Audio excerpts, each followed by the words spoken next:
Tiga. Selamat sore Pak Billy, kakak-kakak Asep, dan teman-teman semua. Kami dari kelompok 6 akan mempresentasikan tugas akhir faktor manusia. Kami bertindak sebagai HF Consultant, kepanjangan dari Human Factors and Ergonomics Consulting Group. Ini adalah anggota tim kami, ada saya, Dava Jadiko, Ahmad Mirza, Faizal Safika, Hanif Kamaludin, dan Amalia Nanrejana.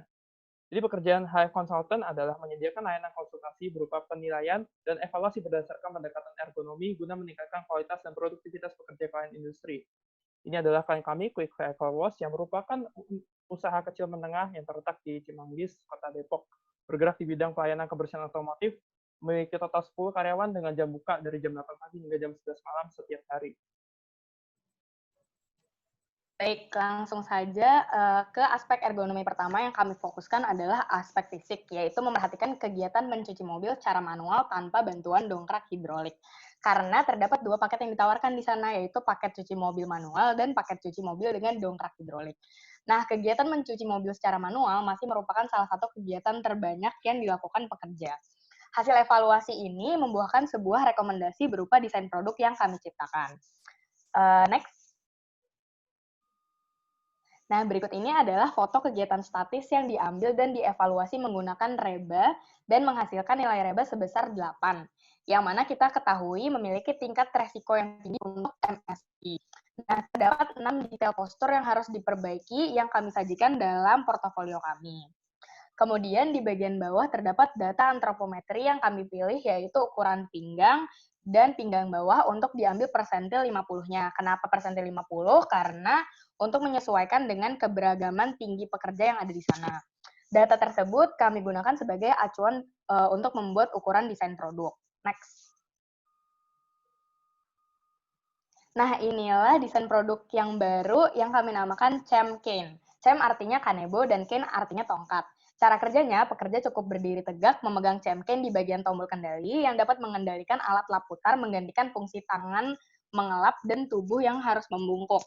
Nah, Chem Cane ini dilengkapi juga dengan roda agar perpindahan pekerja dapat direduksi sehingga mereduksi nilai reba pula sampai ke nilai 1, di mana angka tersebut membuktikan keberhasilan produk mengurangi resiko MSD. Next. Selanjutnya ada faktor yang kedua yaitu kognitif ergonomi aspek. Di sini kami membahas tentang bagaimana pemrosesan otak manusia terhadap sesuatu bentuk. Kami sini berusaha untuk menganalisis bagaimana cara mengoptimalkan logo UKM Quick Wash untuk meningkatkan jumlah pelanggan. Analisis ini diharapkan dapat menghasilkan rekomendasi yang baik terhadap logo UKM tersebut. Next. Kami di sini menggunakan dua literatur, yaitu literatur pertama jurnal yang membahas mengenai bentuk dari sebuah logo. Di sini membahas bagaimana sebuah bentuk logo dapat mempengaruhi persepsi dari konsumen terhadap produk atau perusahaan. Lalu yang kedua dari literatur tentang yang membahas tentang guideline dari outdoor advertising signage. Di sini kami mendapatkan insight bahwa bagaimana cara untuk membuat bentuk logo yang sesuai dengan area outdoor tertentu dan juga dalam bentuk yang tertentu. Nah, dari analisis tersebut, kami mendapatkan hipotesis bahwa logo bulat lebih menghasilkan persepsi yang positif dibanding logo yang bersudut.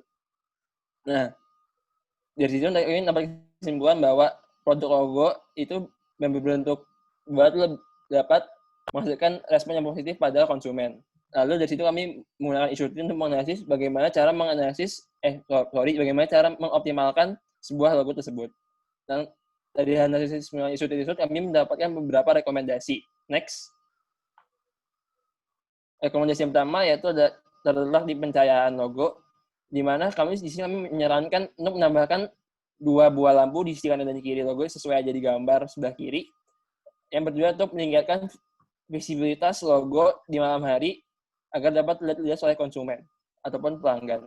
Lalu kami juga mendapatkan rekomendasi untuk melakukan sedikit perubahan pada logo seperti membuat logo menjadi lebih sederhana dan memperbesar tulisan vehicle wash untuk meningkatkan visibilitas bagi para pelanggan. Lalu kami juga berusaha untuk menambahkan elemen-elemen yang relevan terhadap jenis usaha, di mana di sini kami menambahkan gambar mobil sebagai level yang sesuai dengan perusahaan tersebut. Next.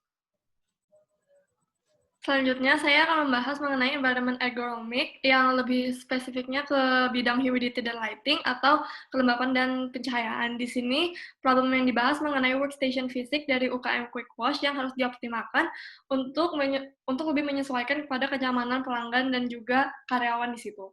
Next. Jadi di sini literatur review yang digunakan untuk aspek kelembapannya adalah pengukuran lingkungan fisik kerja dan workstation di kantor pusat Samarinda. Nah, di sini kita dapat mengetahui kriteria-kriteria dan syarat-syaratnya supaya memenuhi kelembapannya dan suhu yang baik itu seberapa. Untuk kelembapan yaitu relative humidity 65% hingga 95%, dan untuk suhunya itu 20 derajat Celcius 20 derajat Celcius hingga 30 derajat Celcius. Kenapa di sini suhu juga dibahas? Karena suhu berpengaruh besar terhadap kelembapan. Nah, alat yang digunakan untuk mengukur kedua hal tersebut adalah hypothermometer. Next. Untuk analisis yang digunakan adalah untuk analisis tools yang digunakan adalah SCKey dan Issue3. Untuk SCKey-nya ini dapat dilihat bahwa situation-nya itu workstation masih kurang memadai karena polusi tinggi yang menyebabkan udara panas dan kelembapannya rendah. Selain itu, kipas angin ini tidak menjangkau seluruh ruangan sehingga ventilasinya kurang. Lalu untuk complication-nya itu suhu tinggi menyebabkan kelembapan kurang dan key question-nya itu faktor yang menyebabkan komplikasi tersebut itu apa. Selain itu, dari issue 3 juga dapat isu AC kurang memadai, humidifier kurang, dan juga jendela yang tidak cukup. Next.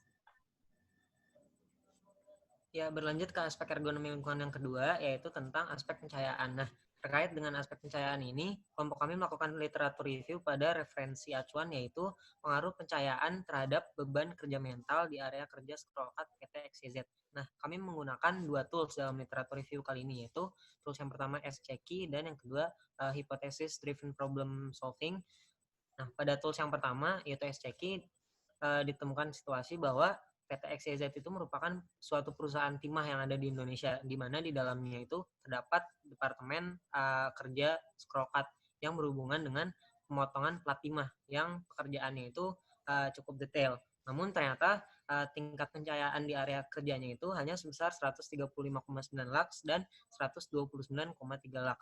Sehingga dengan tingkat pencahayaan yang ada tersebut ternyata muncul masalah bahwa para operator yang bekerja di departemen Scrollcat tersebut mudah mengalami pusing dan tidak dapat fokus terhadap pekerjaan mereka untuk waktu yang lama.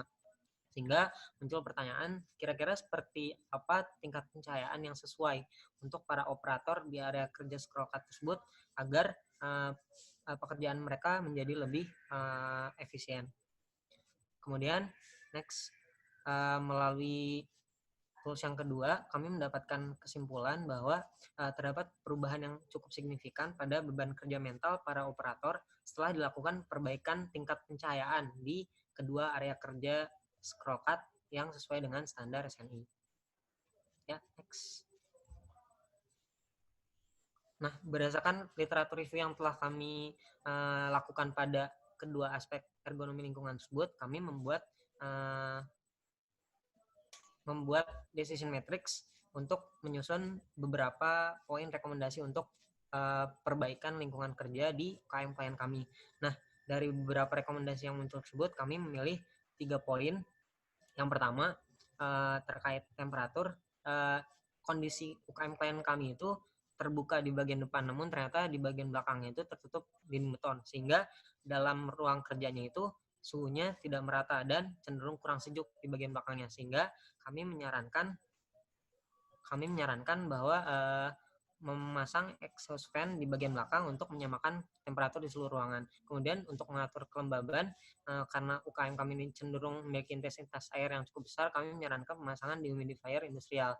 Kemudian untuk tingkat pencahayaannya, karena UKM klien kami ini termasuk industri yang umum sehingga memerlukan 100-500 lux pada tingkat pencahayaannya, kami menyarankan mengganti sebagian atapnya itu dengan atap yang transparan sehingga pencahayaan menjadi lebih merata karena mendapat sumber alami dari matahari. Ya. Demikian akhir presentasi kami. Terima kasih atas perhatiannya dan semoga bermanfaat.